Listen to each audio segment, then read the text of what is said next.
मोदी को, और इस समय मेरे साथ हमारे editor in chief Arnab Goswami और मेरे एग्जीक्यूटिव डायरेक्टर अभिषेक है। अर्णब, प्रधानमंत्री ने साफ कहा कि इस सच को इतने लंबे समय तक छुपा के रखा गया और अब जब बाहर आया है तो लोग बौखला गए।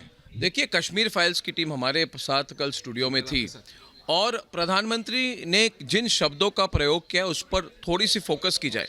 प्रधानमंत्री ने कहा है कि सत्य आप दिखाइए, सत्य को किस स्वरूप में दिखाएंगे वो आपकी फ्रीडम ऑफ एक्सप्रेशन है, वो आपकी क्रिएटिव लिबर्टी है। तो जो सबसे बड़ी बात प्रधानमंत्री ये कह रहे हैं कि दो बातें उन्होंने कही। पहली बात तो उन्होंने एक इंडिकेशन दी है कि ऐसी फिल्म पहले क्यों नहीं बनी। सही बात। उन्होंने ये भी कहा कि गांधी के बारे में पूरे दुनिया भर में लोगों को उतना पता नहीं था जब तक एटनबरो साहब विदेश से आके उन्होंने फिल्म बनाई, तब दुनिया को पता चला। 82 में, हाँ 82 में, तब तक लोग समझते थे सिर्फ मार्टिन लूथर किंग और नेल्सन मंडेला ही ग्लोबल हीरोज हैं। तो एक बात तो उन्होंने वो कही। दूसरी बात उन्होंने कही कि पार्टीशन पे फिल्म क्यों नहीं बनी है, विभाजन पे फिल्म क्यों नहीं बनी है, इमरजेंसी पे फिल्म क्यों नहीं बनी है।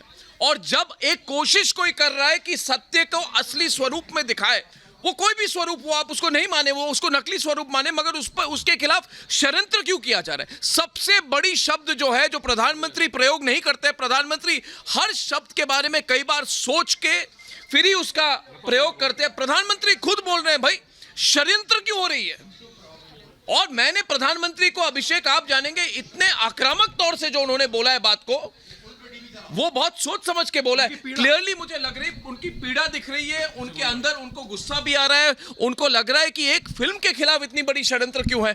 और ये सवाल एक तरह से मुझे लगता है प्रधानमंत्री तो प्रधानमंत्री होते हैं, वो फिल्म इंडस्ट्री के बारे में नहीं बोलेंगे, मगर पूरे देश भर में एक डिबेट तो बन जाएगी ना कि भारतीय फिल्म इंडस्ट्री ने has it done justice, has it done justice to issues like this. Abhishek, मंत्री ने बोला कि जो जमात है, जो दुखी है कि ये सत्य निकल के आ रहा है, ये वही जमात है जिसने इतने सालों तक इसको रोक के रखा। बिल्कुल। So the conspiracy is at two levels. बिल्कुल। एक तो आप रोक के रखिए और जब बाहर निकल के आ रहा है उसको डिस्क्रेडिट करिए। जी, तो प्रधानमंत्री ने जो चॉइस ऑफ वर्ड्स, और ये भी है कि प्रधानमंत्री खुद कश्मीर फाइल्स के डायरेक्टर विवेक अग्निहोत्री, पल्लवी जोशी से, उनके प्रोड्यूसर से कल या परसों मिले। तो मुझे लगता है प्रधानमंत्री ने फिल्म के बारे में सोचा है। और एक बात और कि प्रधानमंत्री की जो अपनी एक्सपीरियंस है कश्मीर को लेकर, ये ना भूला जाए कि प्रधानमंत्री लाल चौक पे तिरंगा लहरा के आ चुके हैं।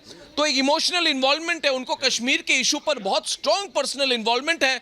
और मुझे लगता है कि आज जो ये बात उन्होंने कही है, इससे पूरी मतलब there is going to be a nationwide debate on this. प्रधानमंत्री ने कहा तो हम सोचते भी हैं अर्नब कि क्यों इमरजेंसी पे कोई फिल्म नहीं बनी, या उस तरह से नहीं बनी जिन लोगों ने स्ट्रगल किया था। किस तरह से जो आज प्रधानमंत्री ने कहा, अभिषेक, एक जमात है, लोग हैं जो बहुत फ्रस्ट्रेटेड हैं और ये सच्चाई को छुपा के रखा गया। उन्होंने कहा आई क्यों नहीं, आई इसलिए नहीं क्योंकि उसे छुपा के रखा गया। कौन लोग हैं जो छुपा के? क्या होता है कि जब भी कोई पैरेलल नैरेटिव बनाने की कोशिश करता है, उसके खिलाफ जिस तरह से काउंटर अटैक करती है इकोसिस्टम, ये सारी इकोसिस्टम जिस तरह से काउंटर, लटियंस वाली बात, ये लटियंस वाली बात नहीं होगी, लटियंस वाली बात ही है, लटियंस वाली बात ही है अभिषेक। और पहले बार हमारे पास ऐसे प्रधानमंत्री है जो खुलकर बात कर रहे हैं। मैं तो बहुत खुश हूं कि आज ये जो सपोर्ट प्रधानमंत्री ने इस फिल्म को नहीं दी है, एक पूरी इंटेलेक्चुअल जगत है इस देश में जिसको दबाई गई है। और मैं तो चाहूंगा कि प्रधानमंत्री इस बात को और आगे ले जाए और भारत की जो इतिहास है इसको फिर से लिखने की बहुत जरूरत है, सिर्फ फिल्म इंडस्ट्री को नहीं। देखिए 1984 पे कितने फिल्म बने, 1984 में कितने फिल्म बने, आप नहीं बने। इमरजेंसी पे कितने फिल्म बने, एक भी नहीं बना। और इमरजेंसी के खिलाफ कोई बोलता तो उस पर क्या कार्रवाई होती, उसको नौकरी नहीं मिलती, उसको निकाली जाती, बहिष्कार। किशोर कुमार के गाने बैन हो गए, वो बहुत बड़ी बात है, इसलिए इसको चैलेंज करना जरूरी है। और ऐतिहासिक बात है आज की, प्रधानमंत्री खुद आके सामने इतने बड़ी बात उन्होंने कही है।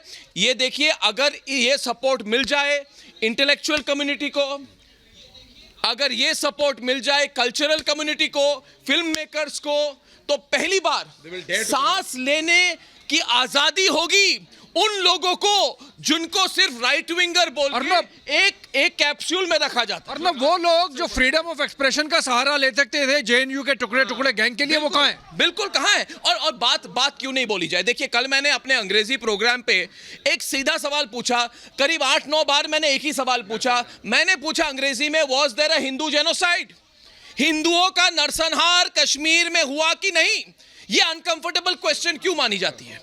तो ये सवाल जब हमने पूछा तो बहुत रिएक्शंस आ रहे हैं, मगर आज जो प्रधानमंत्री ने कहा उसके बाद मुझे लगता है ऐश्वर्या ये बात और एक लेवल लंबे समय तक चलेगी। बहुत बहुत बड़ी बात है। और फिर से सुनते हैं प्रधानमंत्री को। बिल्कुल, प्रधानमंत्री नरेंद्र मोदी। प्रधानमंत्री